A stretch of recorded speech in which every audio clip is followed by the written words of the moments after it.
the images come from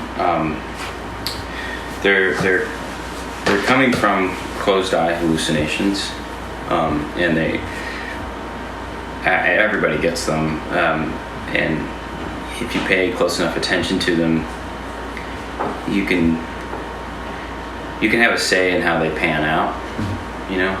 And I don't know where they come from, but it seems to be that they pass through my filter of subjectivity, of what I've seen in this body, in this brain, of the amount of information that's stored in my brain. It passes through that to gather its building blocks to form what looks like an archetype. But they don't seem to function like archetypes, like in the Jungian sense of the word. You know, there's a limited amount of archetypes, but they don't function that way. An archetype of a superhero is interchangeably infinite, but these are not functioning like something that's interchangeable. But I like the idea of archetype, but I don't think that really encompasses what these things are. Anyway, they show up as an image, and sometimes they're moving, sometimes they're a flash, and I don't really know how to control when and if they come, but through meditation and other processes that, you know, people do, sometimes I get them, and I will take them and either try and relay them directly as close as I could to, you know, what I saw and how I felt. But a lot of the times I'll continue to do that and paint them again and again and again, or draw them, or revisit them in different forms, and just try and push them until they break. And in that rupture, things happen that are completely out of my control. You know, it's like a witnessing, and I think if I can corner the witnessing while painting of that fracture, then it captures something both like that is a part of me and is also a physicality of the medium that has a dialogue or a vibrancy that I don't know how to talk about. I mean, what kind of images is dealing with is memory or fantasy, or like an internal place that is scale free.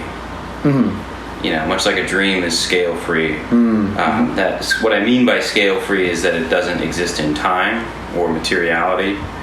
It's not limited by weight or the weather.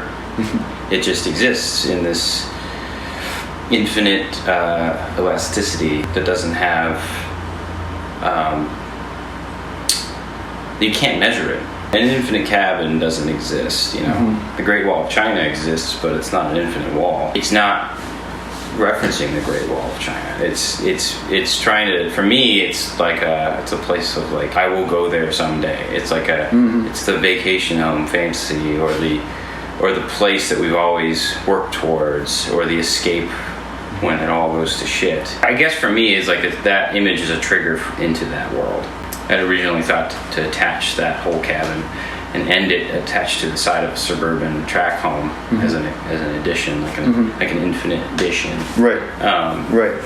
But it's better I think it's better as an image that doesn't have an ending, because that's more true to its to like the whole idea. I think all truth is really like created through repetition. You see something as many times it becomes acceptable, or like, or it solidifies in your consciousness. That's kind of what the repetition part for what I'm doing, I think, is a painting area, is in painting these ideas that are totally impossible and like blasphemous.